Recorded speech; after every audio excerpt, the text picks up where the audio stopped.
Good morning, students.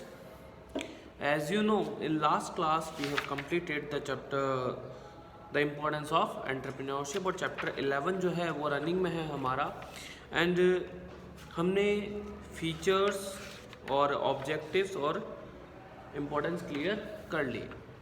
So in today's class we are discussing about qualities of a entrepreneur कि एक entrepreneur बनने के लिए क्या क्वालिटीज़ होनी चाहिए. The success of any entrepreneur depends on personality and behavior. कि आपके behavior और personality पर ही entrepreneurship dependent होती है. An entrepreneur has to do different things from establishment of business to the service after the sale.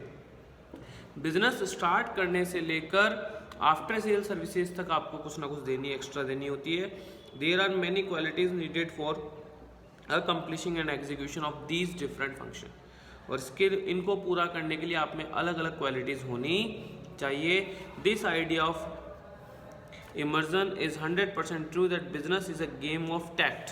Tact means behaviour which every person can not play. कि business जो है वो आपके behaviour से चलता है और हर पर्सन में ऐसा बिहेवियर हो बिजनेस चलाने का ये पॉसिबल नहीं है. If an entrepreneur has to reach to success he must have the tact and skill of various types. और अगर आप चाहते हैं कि आपके एंटरप्रेन्योरशिप को सक्सेस मिले तो उसके लिए आपको ये सारे काम करने मतलब आप में ये सारी क्वालिटीज़ होनी चाहिए. Is it clear everyone? So now qualities of a successful entrepreneur. The scholar are not unanimous about the qualities of a successful entrepreneur. कि सारे एंटरप्रेन्योर सहमत नहीं हैं. कुछ ने अपनी एडिशनल बता रखी है, मतलब कुछ कॉमन है कुछ अलग से बता रखी है, तो इसीलिए कहा कि अपने अपने हिसाब से बताइए. Many manager and economist have describe the attribute of the entrepreneur. कि बहुत सारे इकोनॉमिस्ट और जो मैनेजर्स हैं उन्होंने इसे डिस्क्राइब किया. According to various scholars a successful entrepreneur should have the following qualities. कुछ फॉलोइंग क्वालिटीज़ उसमें होती है. तो कुछ ऑथर्स के और कुछ इकोनॉमिस्ट और मैनेजर के हिसाब से हमें कुछ क्वालिटीज़ बताई जा रही है. For example according to McClelland the following qualities are found in successful entrepreneur. The first is extra ordinary creativity. कि कुछ एक्स्ट्रा करने की, एक्स्ट्रा ऑर्डिनरी आप कर सको, एबनॉर्मल कर सको. The ability to bear the risk, aspiration to achieve success. कि इनके हिसाब से ये क्वालिटीज़ आप में होनी चाहिए. According to famous economist JB Say the entrepreneur should have the following qualities. इनके हिसाब से कुछ होनी चाहिए जैसे कि decision making ability, firm determination, business knowledge, supervision and administration capacity. Next, James Burna has considered these qualities in the entrepreneur. कि James Burna ने भी कुछ क्वालिटीज़ अपने हिसाब से बताई है. First is organisational and administrative qualification. की ऑर्गेनाइजेशन को चलाने और एडमिनिस्ट्रेट करने से रिलेटेड क्वालिफिकेशंस आप में होनी चाहिए. टेक्निकल और बिजनेस नॉलेज होनी चाहिए. Awareness of opportunities. देखो हमने पढ़ा है कि कुछ नया कुछ लेकर आएंगे तभी तो एंटरप्रेन्योरशिप है. तो इसका मतलब मार्केट में कौन कौन सी अपॉर्चुनिटीज़ अवेलेबल है इसकी पूरी नॉलेज भी आपको होनी चाहिए. Interest in accepting changes. कि आप लोग चेंजेस को एक्सेप्ट कर सकें, उसका चेंजेस से रिलेटेड इंटरेस्ट आपको होना चाहिए. Psychological ability to take risk. हर इंसान रिस्क नहीं ले सकता है, तो आपको रिस्क लेने की जो मेंटल प्रिपरेशन है, साइकोलॉजिकल प्रिपरेशन है, वो भी आपके पास होनी चाहिए. According to Hornaday and Aboud, first risk taking ability, the ability to combine resources, structural and administrative qualifications, the temptation to discover new opportunities, interest in changes. अगर हम देखें तो रिस्क, इनोवेशन, मतलब कुछ नए चेंजेस में, तो ये कुछ कॉमन क्वालिटीज़ है जो कि सब में होनी चाहिए. In the vision of AC Bradford an entrepreneur should have the following quality. एक एंटरप्रेन्योर में कुछ फॉलोइंग क्वालिटीज़ होनी चाहिए. Knowledge of basic principles of business और management, coordination and cooperation among business groups,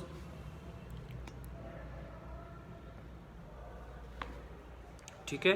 next is human approach and training, human resource selection and training ability, attitude driven by the ideal of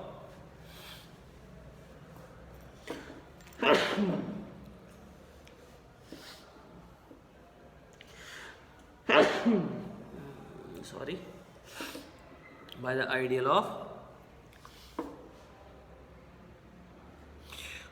attitude driven by ideal of services, ठीक है। After studying the views of the suggestions of various scholar, the properties of an entrepreneur can be divided into 3 parts. कि particular हर एक की तो पढ़ नहीं सकते, तो जितने भी स्कॉलर्स हैं उन्होंने जितने भी सजेशंस दिए तो उसके बेस पर हमने इनकी क्वालिटीज़ को 3 पार्टीशन में डिवाइड कर दिया, या 3 कैटेगरीज हमने डेवलप कर दी। कौन कौन सी? First is physical and mental qualities, की ऐसी क्वालिटीज़ जो कि फिजिकल और आपके मेंटल एबिलिटी से जुड़ी हुई होगी, उसी को हम कहेंगे फिजिकल एंड मेंटल क्वालिटीज़, ठीक है। और इसमें हम फिजिकल और मेंटल रिलेटेड पढ़ेंगे। First is physical and mental qualities में साउंड हेल्थ एंड स्टैमिना। देखो समझ, हमारा बिजनेस एक नया बिजनेस है, ठीक है, तो हमें मेहनत भी ज़्यादा करनी होगी स्टेबल करने के लिए, रिस्क भी ज़्यादा उठानी पड़ेगी, काम भी ज़्यादा करना पड़ेगा। तो ये कहना चाहते हैं कि अगर आप हेल्दी हैं, हेल्दी मतलब कि अगर आपकी जो हेल्थ है वो अच्छी है, स्टेमिना है, तो ही तो हम हार्डवर्क कर पाएंगे। तो पहली क्वालिटी ये कहता है कि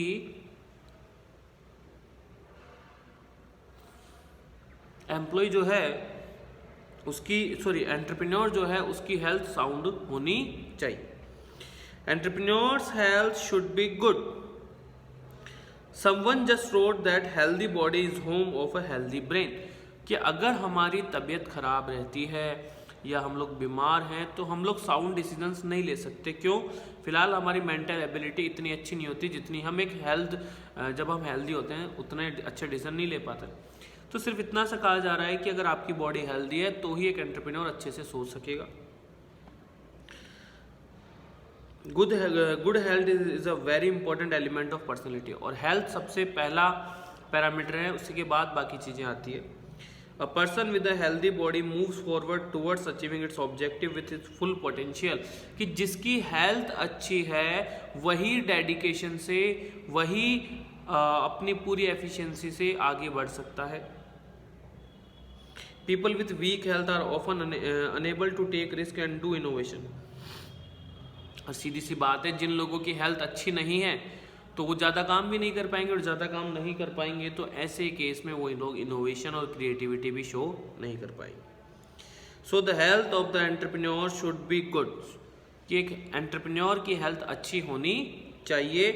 not only this, the work force of the entrepreneur should also be good. इसका मतलब है कि हेल्थ ही नहीं, उसका स्टेमिना, काम करने की जो कैपेसिटी है वो भी अच्छी होनी चाहिए।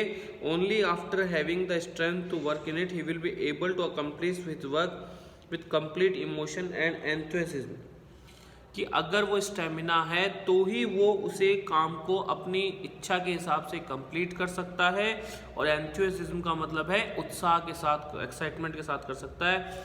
Otherwise he will feel tiredness, उसे थकान महसूस होगी, ठीक है, एनॉयनेस, वो चिड़चिड़ा जिसे हम कहते हैं, गुस्सा आना, and he will not able to do his work skilfully, और अपने काम को वो स्किल्स के साथ कंप्लीट नहीं कर पाएगा। The second is hard working.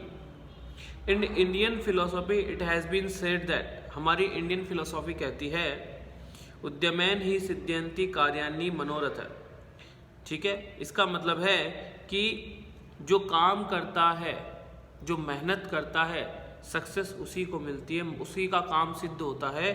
ये कहा गया है हमारे इंडियन फिलोसॉफी में। An entrepreneur must work hard to succeed, कि आपको हार्ड वर्क करना ही पड़ेगा। देयर इज़ नो शॉर्टकट, कोई शॉर्टकट नहीं है कि आप सीधे डायरेक्ट सक्सेस को ले लें।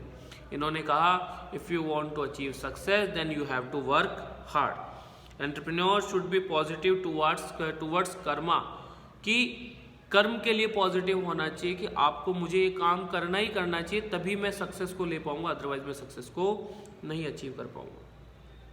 The person who stole from work, जो काम चुराता है, काम से मन चुराता है, success never comes near him, तो कभी भी सक्सेस उसके पास नहीं आएगी।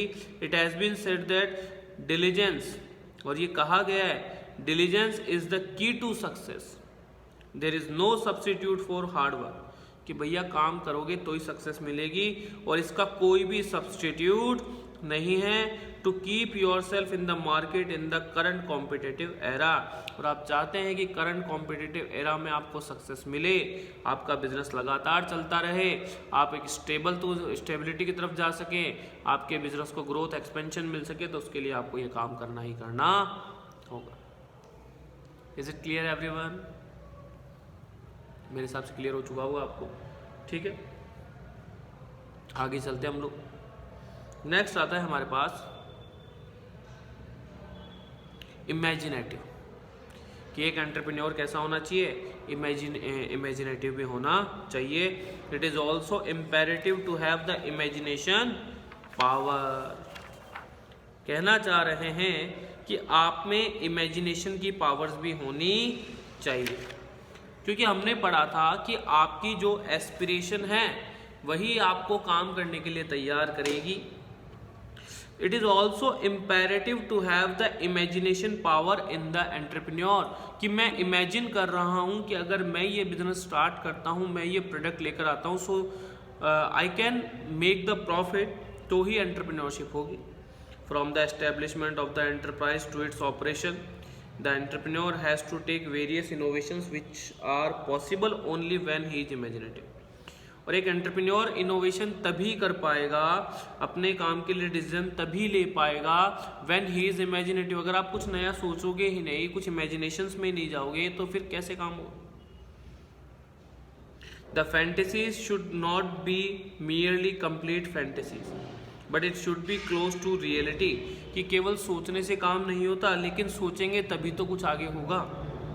इन the words of Arthur Alps, कि आर्थर एल्पस ने कहा, the ambition of a person is fulfilled only if she is कर्मवीर, कि कहा कि अगर आप काम करने वाले हैं, ठीक है, तो ही आपको सक्सेस मिलेगी, आपका काम पूरा होगा। Only by imagining a person can not accomplish his ambition, कि भैया केवल सोचने मात्र से आपके गोल पूरे नहीं होंगे।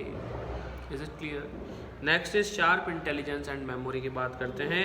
Entrepreneur should be rich in sharp intelligence, sharp intelligence होना चाहिए। Only after having a strong intellect the accuracy and promptness can be achieved in the decision making. कहना चाह रहे हैं कि देखो, नया बिजनेस है, नई प्रॉब्लम्स हैं, नई प्रॉब्लम्स के हमें सॉल्यूशंस ढूंढने होंगे, और वो भी फास्ट। तो ये कह रहा है कि आपके डिसीजन प्रॉम्प्ट या फास्ट तभी हो सकते हैं जब आपकी शार्प इंटेलिजेंस होगी।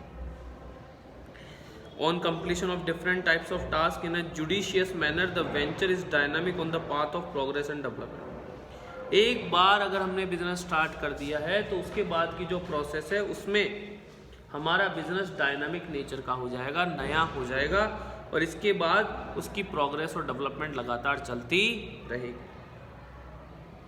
Similarly entrepreneur should have memory power, ऐसी पावर होनी चाहिए जिससे कि वो उसकी याददाश्त बनी रहे, कौन सा काम कितने टाइम में मिल रहा है, कौन सा कॉन्ट्रैक्ट आने वाला है, जाने वाला है, डिसीजंस कब लेने हैं, कितना काम हो चुका है, ऐसा याद रखने वाली जो मेमोरी पावर है वो भी उसके पास होनी चाहिए। द एग्जीक्यूशन ऑफ व्हेन, कि जैसे कि एक काम कब, वेयर कहाँ, एंड व्हाट टू डू, कब करना है, कैसा करना है, becomes easy when it comes to acute memory, और ये तभी पॉसिबल है जब आपकी मेमोरी अच्छी होगी। Is it clear student? So in today's class we have discuss the qualities of entrepreneur, कुछ स्कॉलर्स की पढ़ी है और कुछ हमने स्टार्ट कर दी है क्लासिफिकेशन करके, जिसमें फर्स्ट हमने फिजिकल क्वालिटीज़ कंप्लीट कर ली है। फिजिकल क्वालिटीज़ में हमारे बहुत सारे हैं, उसमें से हमने 4 क्वालिटीज़ कंप्लीट की। Sound health and stamina, hard working, imaginative and sharp intelligence. Still, if you have got any doubt related to these topic, you can ask through WhatsApp. Thank you students.